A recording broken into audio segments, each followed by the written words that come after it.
नमस्कार दोस्तों।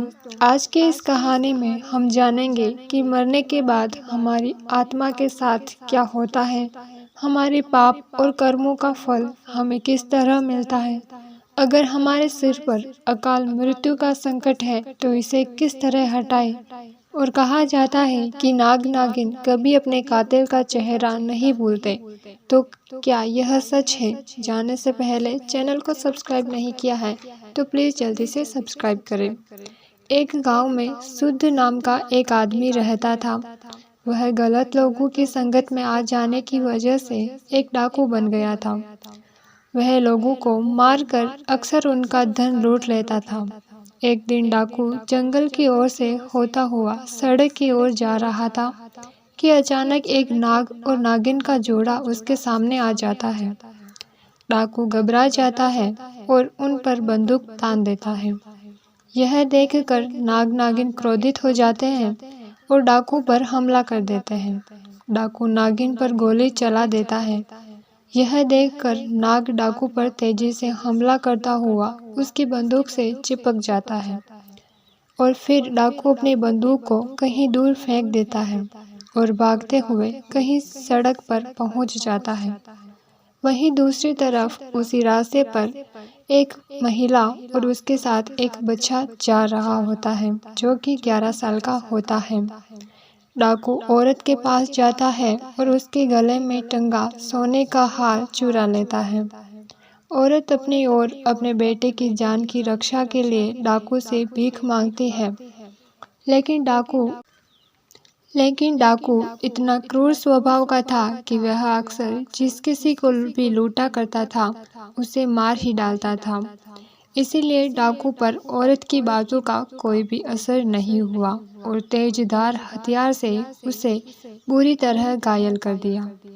यह देखकर बच्चा क्रोध से तिलमिला उठता है और पत्थर उठाकर डाकू के सिर पर मार देता है। डाकू के सिर से खून निकलने लगते हैं।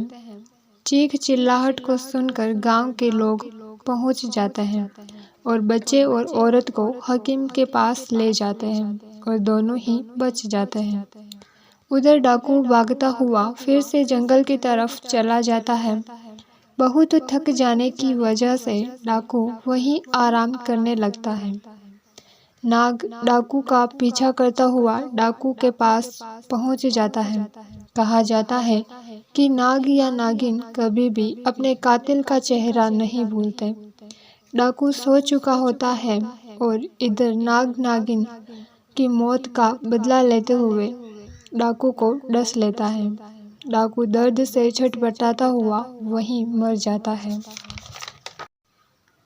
यह सारी घटना यमपुरी में बैठे हुए चित्रगुप्त और यमराज जी देख रहे थे। डाकू के मरते ही यमराज जी यमलोक से धरती पर डाकू की आत्मा को लेने के लिए आते हैं और वह डाकू की आत्मा को यमलोक ले जाते हैं।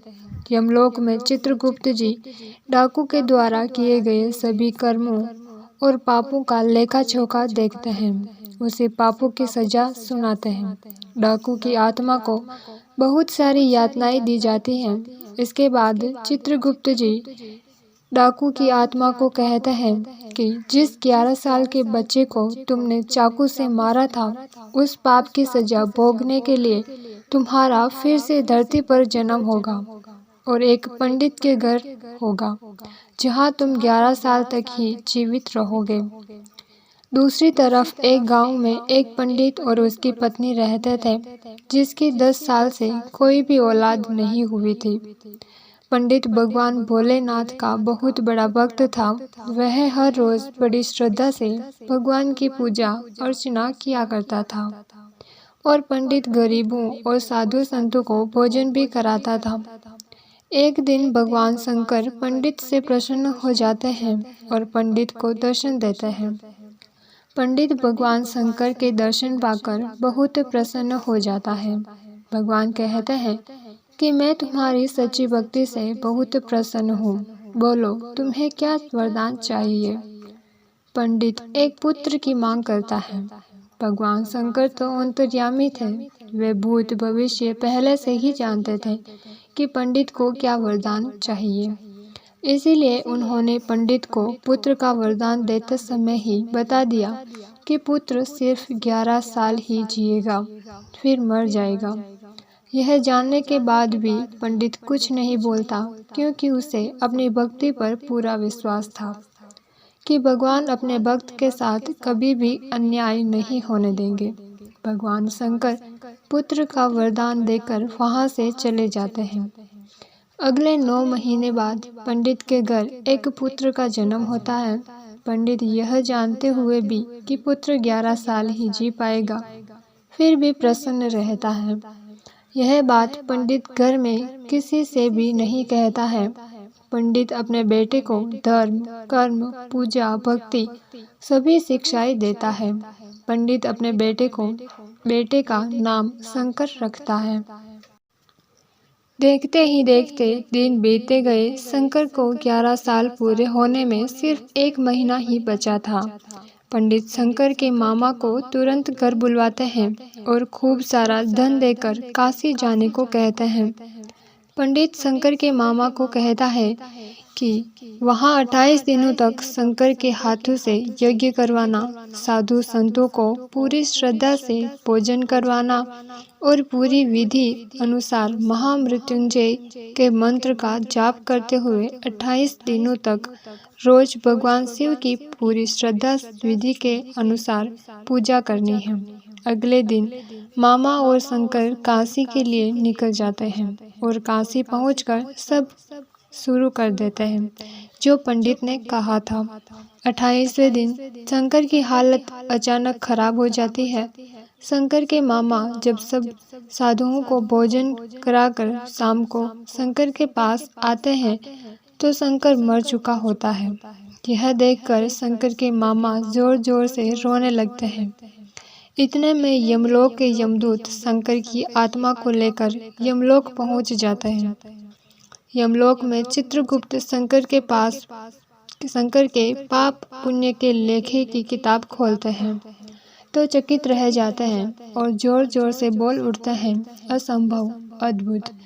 इसके बाद चित्रगुप्त ऊंचे स्वरों में यमदूतों को आदेश देते हैं कि तुरंत अभी के अभी शंकर की आत्मा को शंकर के शरीर में डाल कर आओ। यमदूत शंकर को उसके शरीर में पुनः डाल देते हैं। शंकर फिर से जी उठता है। अचानक यह चमत्कार देखकर मामा की खुशी का ठिकाना नहीं रहता। यमलोक में इस बात को लेकर यमराज चित्रगुप्त से सवाल करते हैं कि ये कैसे हुआ।